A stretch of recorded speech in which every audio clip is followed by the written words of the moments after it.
ஸ்ரீமத் பாகவதம் 112ஆம் பகுதி. விளாமரமும் முறிந்து பழங்களுடன் கீழே விழுந்தது. சிறுவர்கள் கூச்சலும் கும்மாளமுமாக பகவான் ஸ்ரீகிருஷ்ணனை தூக்கி கொண்டாடினார்கள். அடுத்ததாக வந்து விழுந்த விட்டில் பூச்சி பகாசுரன். இவன் வந்தபோது ஸ்ரீ கிருஷ்ண பலராமர்கள் மற்ற சிறுவர்களும் ஒரு நீரோடைக்கு அருகில் இருந்தார்கள்.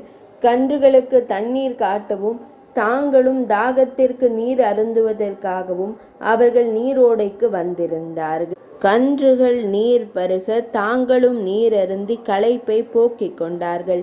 பகாசுரன் நீரோடைக்கு நடுவே ஒரு மிகப்பெரிய கொக்காக மாறினான். தனது பெரிய சிறகுகளால் படபடத்து பறந்து வந்தவன் அலகுகளால் கிருஷ்ணனை பற்றி கொண்டு பறந்தான். பகவான் ஸ்ரீகிருஷ்ணனை அப்படியே விழுங்க முயற்சித்தான். பகாசுரன் முடியாமல் திணறினான். பகவான் ஸ்ரீகிருஷ்ணன் நெருப்பு பந்து போல் தகித்தான். பகாசுரனால் சூட்டை தாங்க முடியவில்லை. பகவான் ஸ்ரீகிருஷ்ணனை கீழே உமிழ்ந்தவன் பயங்கர கோபம் கொண்டான். அவனை குத்தி குதற தீர்மானித்தான். புயல் போல் கீழே இறங்கி பகவான் ஸ்ரீகிருஷ்ணரை கொத்த முயன்றான். கிருஷ்ணனோ ஞாபகமாக அவன் அலகுகளை பற்றி மூங்கிலை பிளப்பது போல் கொக்கின் அலகுகளை அலட்சியமாக கிழித்து போட்டான். மரண கூச்சலுடன் மலை போல மண்ணில் விழுந்து உயிர் விட்டான் பகாசுரன். இடை சிறுவர்கள் இதை கண்டு வியப்படைந்தார்கள். கண்ணனை கொண்டாடினார்கள். பெரியோர்கள் பகாசுரன் அடைந்ததற்காக சந்தோஷப்பட்டாலும் கவலையும் அடைந்தார்கள். சிறுவர்களை குறிவைத்து வரும் அரக்கர்கள் எப்படியோ மாண்டு போகிறார்கள். இது ஏன் நடக்கிறது? எதற்காக நடக்கிறது? ஒன்றும் புரியவில்லையே என்று குழம்பினார்கள். மூன்றாவதாக பிருந்தாவனம் வந்து சேர்ந்தான் அகாசுரன்.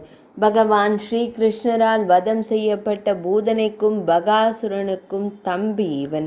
அதனாலேயே பல மடங்கு கோபத்துடன் பகவான் ஸ்ரீகிருஷ்ணரை கொன்றுவிட துடித்தான். பழிக்கு பழி வாங்க சரியான நேரத்திற்காக காத்திருந்தான். பகவான் ஸ்ரீகிருஷ்ணரே அதற்கான சமயத்தை அமைத்து கொடுத்தார். ஒரு நாள் எல்லா சிறுவர்களையும் வன போஜனத்திற்கு செல்லலாம் என்று அழைத்தார் கிருஷ்ணர்.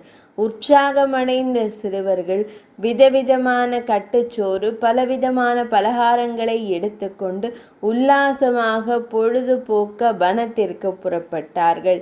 அவர்கள் வரும் வழியில் அகாசுரன் பெரிய மலைப்பாம்பு உருவெடுத்து படுத்திருந்தான். தனது வாயை மிக பெரியதாக ஒரு மலை குகை போல திறந்து வைத்திருந்தான். அங்கு வந்த சிறுவர்களுக்கு மலைப்பாம்பின் உடல் தெரியவில்லை. அகல திறந்திருந்த வாயை மலை குகை என்று எண்ணி ஒருவர் பின் ஒருவராக அனைவரும் மலைப்பாம்பின் வாய்க்குள் சென்றனர். கன்றுகளும் கூடவே நுழைந்து விட்டன. கிருஷ்ணருக்கு இது அசுரனின் மாயை என்பது புரிந்துவிட்டது. 112ஆம் பகுதி நிறைவடைந்தது.